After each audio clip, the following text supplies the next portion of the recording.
வணக்கம். ஜூலை 14ஆம் தேதி இன்னைக்கான 3வது பதிவு. பங்குச்சந்தையில் நடந்த சில விஷயங்கள விரைவாக பார்க்கலாம். முக்கியமான தகவல், நான் செபி ரெஜிஸ்டர்ட் அட்வைசர் கிடையாது. நம்ம சேனல்ல இருந்து எப்போதுமே ஸ்டாக் ரெக்கமெண்டேஷன்ஸ் கிடையாது. யூடியூப் சேனல் மட்டும் இல்லைங்க, மற்ற சோஷியல் மீடியா பிளாட்ஃபார்மான இன்ஸ்டாகிராம், வாட்ஸ்அப், டெலிகிராம்ல இருந்து கூட நாம ஸ்டாக் ரெக்கமெண்டேஷன்ஸ் வழங்குவதில்லை. மேலும் பணத்தை வாங்கிட்டு எந்த சேவையும் வழங்குவது இல்லை. பல போலியான குரூப் இயங்கிட்டு இருக்கு. தயவு செய்து ஜாக்கிரதையாக இருங்க. இந்த வீடியோவில் காட்டக்கூடிய அனைத்து கம்பெனிகளும் வெறும் இன்ஃபர்மேஷனல் பர்பஸ்க்காக மட்டுமே முதலீடு செய்யுங்கன்னு சொல்கிற வீடியோ கிடையாது. எந்த ஒரு முதலீட்லையும் ரிஸ்க் இருக்கும். ரிஸ்க் புரியாமல் இன்வெஸ்ட் செய்யாதீங்க. ரிஸ்க் புரியலனா தயவு செய்து இன்வெஸ்ட்மெண்ட்டை தவிர்த்துருங்க. நம்ம ருபி டிரைவர் சேனலை ஆதரிக்கிற அனைத்து நல்ல உள்ளங்களுக்கும் நன்றி. அமெரிக்கா மற்றும் ஈரான் போர் வலுக்கும் அப்படின்ற ஒரு ஐயம் இருந்துகிட்டே இருக்குங்க. காலையில் வீடியோவில் நம்ம செய்தி பார்த்துருந்தோம். ஸ்ட்ரெயிட் ஆஃப் ஹார்மஸுடைய கண்ட்ரோல் அமெரிக்கா எடுக்க இருக்கிறாங்கன்னு டொனால்ட் ட்ரம்ப் அறிவிப்பை வெளியிட்டிருந்தாரு. சும்மா எடுக்கலைங்க, கட்டணம் வசூலிக்க போறாருன்ற செய்தி நம்ம பார்த்துருந்தோம். இப்போ பத்திரிகையில் வந்த செய்தி என்னன்னா, ஒவ்வொரு கப்பல் கிட்ட இருந்தும் 20% அமெரிக்கா கட்டணம் வசூலிப்பதற்கான வாய்ப்புகள் இருக்குன்னு சொல்லியிருக்கிறாங்க.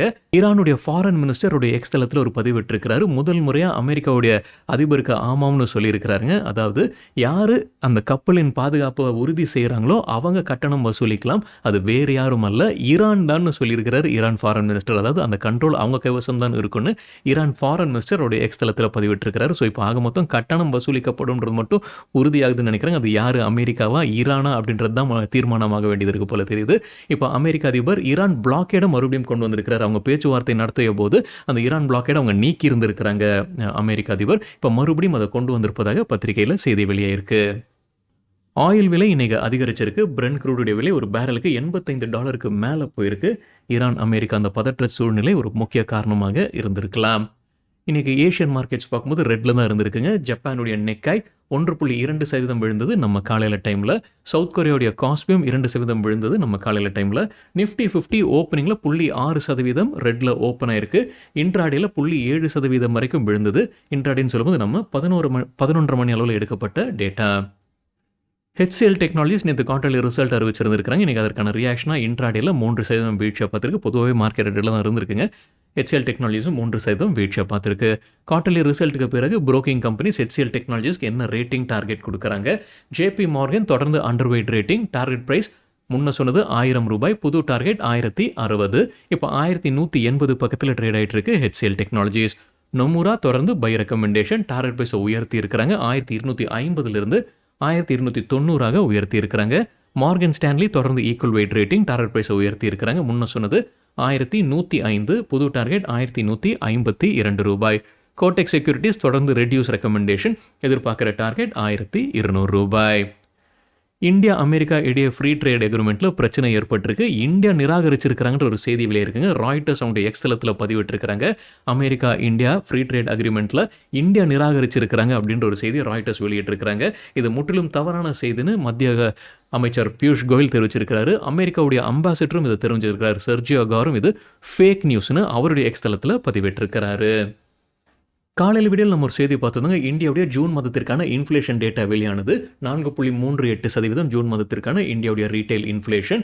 ஆர்பிஐடைய டார்கெட் 4% வைத்திருக்கிறாங்க. அது காட்டிலும் அதிகமாக இருக்குது. மே மாதத்தில் 3.9% இருந்தது.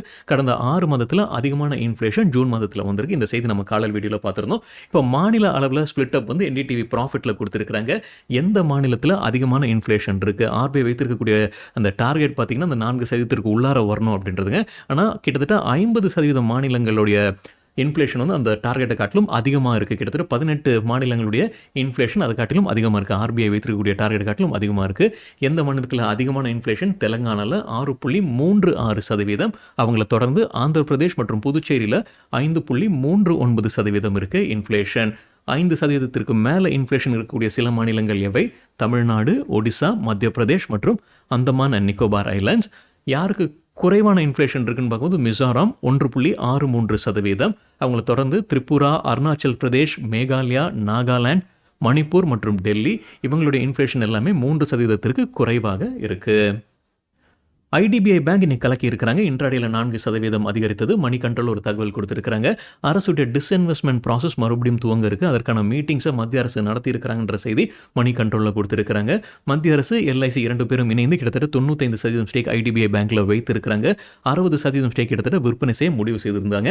அவங்க அழைப்பு விடுத்திருந்தாங்க. அதுக்கப்புறம் நிறுத்தி வச்சுட்டாங்க அந்த ப்ராசஸை. ஏன்னா வந்த பிரைஸ் வந்து அவங்க எதிர்பார்த்ததை காட்டிலும் குறைவாக இருந்ததுங்க. ஸோ அதை நிறுத்தி வைத்திருந்தாங்க. இப்போ மறுபடியும் அந்த ப்ராசஸை ஸ்டார்ட் பண்ண இருக்கிறாங்க. அதற்கான மீட்டிங்ஸ் நடைபெற்றதுன்னு மணி கண்ட்ரோல்ல தகவல் கொடுத்திருக்கிறாங்க. இந்தியன் எக்ஸ்போர்ட்டர்ஸ்க்கு அமெரிக்காவிலிருந்து ரீஃபண்ட் வந்திருக்குங்க. $1 பில்லியன் மேல ரீஃபண்ட் கிடைச்சிருக்குன்னு மணி கண்ட்ரோல்ல சொல்லியிருக்கிறாங்க. இது எந்த ரீஃபண்ட்னா, ட்ரம்ப் விதித்திருந்த கூடுதல் வரி செல்லாதுன்னு அமெரிக்காவில் இருக்கக்கூடிய சுப்ரீம் கோர்ட் தீர்ப்பு வழங்கியிருந்தாங்க. அதற்கு பிறகு வந்து அவங்க ரீஃபண்ட் வழங்க துவங்கியிருந்தாங்க. அது செய்தியாகவே நம்ம பார்த்துருந்தோம். இப்போ என்ன நம்பர் கொடுத்துருக்காங்கன்னா, $1 பில்லியன் மேல இந்தியன் எக்ஸ்போர்ட்டர்ஸ்க்கு ரீஃபண்ட் கிடைச்சிருக்குன்னு மணி கண்ட்ரோல்ல அப்டேட் கொடுத்துருக்காங்க. இது கட்டாயமா கிடைக்குமானா கட்டாயமா கிடைக்காதுங்க. அது எப்படி அந்த ஒப்பந்தம் வந்திருக்கு, யூஎஸ்ல யார் இறக்குமதி செய்திருக்காங்களோ அவங்களுக்கு தான் ரீஃபண்ட் போகும். அவங்க வந்து இந்தியாவில் இருக்கக்கூடிய எக்ஸ்போர்ட்டர்ஸ்க்கு அவங்க கொடுக்குறாங்க. அது அந்த யூஎஸ் இம்போர்ட்டர்ஸ்க்கும் இந்தியன் எக்ஸ்போர்ட்டர்ஸ்க்கும் இடையே இருக்கக்கூடிய ஒப்பந்தம் எந்த மாதிரி இருக்குது, அவங்களிடையே இருக்கக்கூடிய உறவு எப்படி இருக்குது. ஸோ அக்ரிமெண்ட் படி இருக்குன்னா அவங்க கட்டாயமாக கொடுத்துருவாங்க. அக்ரிமெண்ட் படி இல்லை அப்படின்னா அந்த உறவு பொறுத்து அவங்க அந்த ரீஃபண்டை கொடுப்பாங்க. ஆனால் இப்போதைக்கு $1 பில்லியன் மேலே இந்தியன் எக்ஸ்போர்ட்டர்ஸ்க்கு ரீஃபண்ட் கிடைச்சிருக்குன்னு மணி கண்ட்ரோலில் தகவல் கொடுத்துருக்குறாங்க. ரூட் மொபைல் தரப்புல ஒரு அப்டேட் இருக்குது. ஹெல்டர் டெக்னாலஜிஸ் பிரைவேட் லிமிடெட் அவங்க வாங்குறாங்க. ஏஐ சம்பந்தமான பிஸ்னஸில் இருக்கிறாங்க ஹெல்டர் டெக்னாலஜிஸ்.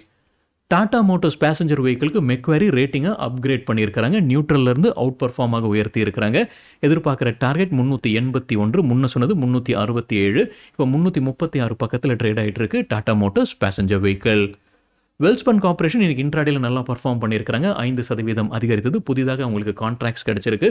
ஒட்டுமொத்த மதிப்பு ₹1400 கோடி. என்ஹெச்பிசி தரப்பு அப்டேட் இருக்கு. சிக்கிம் தீஸ்தால அவங்களுடைய 2 யூனிட்ஸுடைய கமர்ஷியல் ஆப்ரேஷன்ஸை துவங்கி இருக்கிறாங்க. பவர் ஸ்டேஷன் 2 யூனிட்ஸுடைய கமர்ஷியல் ஆப்ரேஷன்ஸை துவங்கி இருக்கிறாங்க. 3 யூனிட்ஸ் இருக்குங்க. அதில் 2 துவங்கி இருக்கிறாங்க. 3வது விரைவில் துவங்கப்படும்னு சொல்லியிருக்கிறாங்க என்ஹெச்பிசி. ரெயில்டெல் தரப்பு அப்டேட் இருக்கு. மியூனிட்டி ஆன்ஸ் இந்தியா கிட்ட இருந்து உங்களுக்கு ஒரு கான்ட்ராக்ட் கிடைச்சிருக்கு. அதோடைய மதிப்பு கிட்டத்தட்ட ₹16 கோடி. இஎம்எஸ் தரப்புல அப்டேட் இருக்கு. யூபி ஜல் நிகம் அர்பன் வாரணாசி கிட்ட இருந்து ஒரு கான்ட்ராக்ட் கிடைச்சிருக்கு. அதோடைய மதிப்பு கிட்டத்தட்ட ₹106 கோடி. கல்யாணி ஸ்டீல்ஸ் இன்னைக்கு ஒரு வீழ்ச்சியை பார்த்துருந்துருக்கேன். இன்ட்ராடேல 4-5% விழுந்ததுன்னு நினைக்கிறேன். சரி பார்க்க வேண்டும். கம்பெனி தரப்புல ஒரு அப்டேட் இருக்கு. கர்நாடகா ஆலயம் மூட வேண்டும் அப்படின்னு central pollution control board order pass பண்ணியிருக்கிறாங்க. டிவிஎஸ் மோட்டார் கம்பெனி தரப்புல ஒரு அப்டேட் இருக்கு. ஜூலை 21 ஃபண்ட் ரைசிங் குறித்து முடிவெடுக்க இருக்கிறாங்க. இது நான் கன்வெர்ட்டிபிள் டிபென்ச்சர்ஸ் வழியாக இருக்கலாம். ₹1000 கோடி வரைக்கும் அவங்க ஃபண்ட் ரைசிங் நடத்துவதற்கான வாய்ப்புகள் இருக்கு. வாரி எனர்ஜிஸுடைய ரேட்டிங்கை யூபிஎஸ் டவுன்கிரேட் பண்ணியிருக்கிறாங்க. பையிலிருந்து நியூட்ரலாக குறைச்சிருக்கிறாங்க. டார்கெட் ப்ரைஸும் நல்லாவே குறைச்சிருக்கிறாங்க. முன்ன சொன்ன டார்கெட் ப்ரைஸ் 4400, புது டார்கெட் 3100, இப்போ 2830 பக்கத்தில் ட்ரேட் ஆகிட்டு இருக்கு வாரி எனர்ஜிஸ். கிராசம் இண்டஸ்ட்ரீஸ் குறித்து காலையில் வீடியோவில் நம்ம செய்தி பார்த்துருந்தோங்க. ₹17,200 கோடி முதலீடு செய்கிறாங்க. அவங்க ஷெல் ஓவர்சீஸ் இன்வெஸ்ட்மெண்ட் கிட்ட இருந்து ஸ்ப்ரிங் எனர்ஜி குரூப்பை வாங்குறாங்கன்ற செய்தி நம்ம பார்த்துருந்தோம். இது பாசிட்டிவாக பார்க்குறாங்க மார்கன் ஸ்டான்லி மற்றும் சிட்டி. மார்கன் ஸ்டான்லி தொடர்ந்து ஓவர் வெயிட் ரேட்டிங் கொடுக்குறாங்க கிராசம் இண்டஸ்ட்ரீஸ்க்கு. எதிர்பார்க்குற டார்கெட் ₹3900. சிட்டி தொடர்ந்து பை ரேட்டிங். எதிர்பார்க்குற டார்கெட் ₹3600. இப்போ 3100 பக்கத்தில் ட்ரேட் ஆகிட்டு இருக்கு கிராசம் இண்டஸ்ட்ரீஸ். சரிங்க, இதுதான் சில விஷயங்கள் என்னுடைய பார்வைக்கு எட்டியது. நன்றி, வணக்கம்.